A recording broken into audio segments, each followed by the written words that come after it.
Hi everyone, Pastor Justin here, bringing you a Peninsula Grace video update from my house because that's where we all are in our homes with the shelter in place.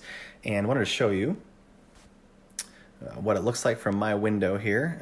It is snowing on April 2nd. That's right, it's snowing on April 2nd. And somehow that's not even one of the craziest 10 things going on in our lives right now. Crazy times we're living in. So I wanted to give you an update on what's coming up this next week, and I wanted to bring different places of my home to the forefront to kind of accentuate what it is that we're going to be talking about. So we're going to start on the floor here because I wanted to tell you about our exciting Foundations class, which will be on Tuesday nights at 7 p.m. on Zoom. You can join Pastor Ross, and we don't have a Pastor Russ, and it'll be on how to study the Bible. So check that out on the website. At the homepage, there's a link there, tell you how to get on there. Second place I'm going to take you is to our shoe rack. Now, I have no idea if Jill would want me to show you these things, but she's not here, so shh, don't tell her as I post this online.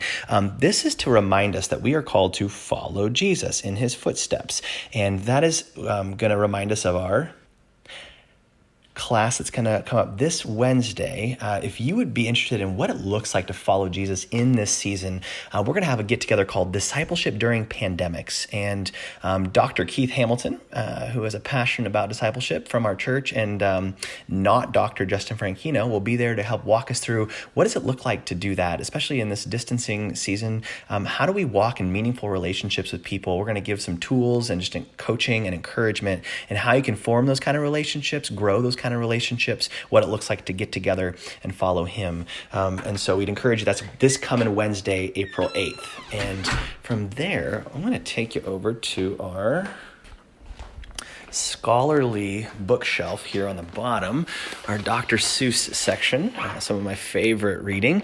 And this will remind us of our family reading time together. This coming week, we're going to have a couple different tools as we prepare for Easter. And one of those ways we're going to do it is called Easter is Coming to You. It's Easter in a box. And we're going to have a bunch of some bags or boxes full of activities and some things like that for the whole family to be able to do together to remember as we approach Easter. And in order, if you'd like that, on Saturday, 10 o'clock a.m. to 1 o'clock p.m. at the church, you can come up and we'll have some bags to be able to drop outside for you to come pick up. We'll do it in a way that's hygienic and socially distant. But if you'd like to pick them up at the church this Saturday the 4th, or if not, let Janelle or Mindy know on Facebook Kids Facebook page, or we'll show you how to contact them a little bit. If you'd like a drop-off, they can bring them to your house. And we'll have a catapult or something. We'll launch them to you. We won't touch you or breathe on you. But that'll be a cool thing to look for as well. Next place we're going to go, this coming Palm Sunday, April 5th, this was the closest thing we had to palm leaves in our house, one of our wreaths. This reminds us that coming up, we're going to take a journey together from Palm Sunday all the way to Easter Sunday as we remember the empty tomb. To remind us of that, we have an empty coffee pot, sad, empty tomb, happy. And it reminds us that we're going to take a journey together over this week, and we're going to have posted on the homepage some readings that'll go along with each of the days of the most important week on earth, the last week of Jesus' life. And each day there'll be a reading of what happened that day in the Gospels during Jesus' life.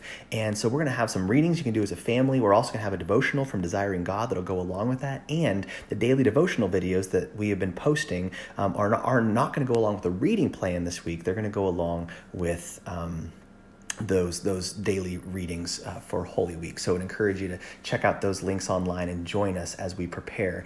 And then coming a week from tomorrow, as we come over to the piano, which Jill plays much better than I do and is not currently on, which is for your betterment, it'll remind us that coming up on Good Friday, we are going to have a worship night, a live YouTube stream, Friday evening, Good Friday the 8th, and we're going to be celebrating as we remember in a somber celebration the death of Jesus, singing some songs and reading some scripture that go along with that. So I'd invite you to join us Friday the 8th for Good Friday worship set.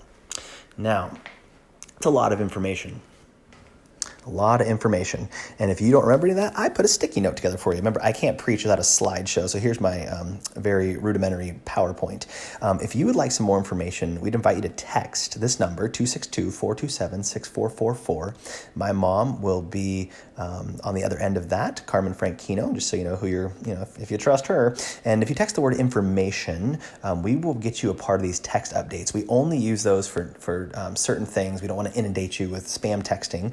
But if you have any prayers or needs or questions, you can also text that number. A couple other tools. If you'd like to be a part of our church news weekly email or a part of our Facebook group, would really encourage you to join that. We have all sorts of links and videos and stuff we put on there. And then go to our website, and if you click on the COVID FAQ page, right there on the homepage, that'll give you all the information of how to get plugged into some of these things. We want to be able to inform you as well as we can during this season. Now, we also know that coming up is Easter Sunday, and that's going to look a little bit different this year. We're going to, of course, still be online, and so we're going to save our big celebration for the whatever Sunday it is that we come back, Lord willing, that's soon, and we're going to blow it out for our reunion. We're going to have a lot of cool worship music going on and just celebrate the risen Lord and the reunion we're going to have with each other. But coming this week, to remind us of that, we're going to take communion together. That's a reminder of our unity in Jesus and what he did for us. And so because we're going to be gathering at home, we want to prepare you for Easter Sunday. So we'd ask you to get some elements ahead of time. So let's see if we have the right elements. First thing we need is some grape juice, or if you wanted to go wine, you can take that up with Jesus. See if we have any grape. No, we don't. We have some paleo creamer, some chicken broth. That'd be gross to drink. So looks like we need to get some grape juice. And the other thing that you need is some bread. Let's check our pantry out. Do we have any bread? We've got some pretzels and some tortilla chips. So we might have to make a little Fred Meyer run. Hopefully they still have some. We'd ask you to encourage to prepare your hearts and have those elements ready together, because we're going to take a pause during the worship service on Easter Sunday just to remind ourselves of the union that we have in Jesus. So we'll take those elements together while we're online. Last thing I wanted to do was bring you over. This is where I sit and have some time with Jesus every morning. And I wanted to end with what I'm going to call the pastor's encouragement corner. I don't know about you, but with all the craziness that's been going on, it's been easy for me to be distracted. And I was thinking of this beautiful verse I wanted to check out with us here as we end our time. In the book of Hebrews, chapter 12, it says this. It says, "Therefore, since we are surrounded by so great a cloud of witnesses, let us also lay aside every weight and sin which clings so closely, and let us run with endurance the race that is set before us, looking to Jesus, the founder and perfecter of our faith, who for the joy that was set before him endured the cross, despising the shame, and is seated at the right hand of the throne of God." And I love that line there where it says, look to Jesus, or looking to Jesus, or fixing our eyes on Jesus.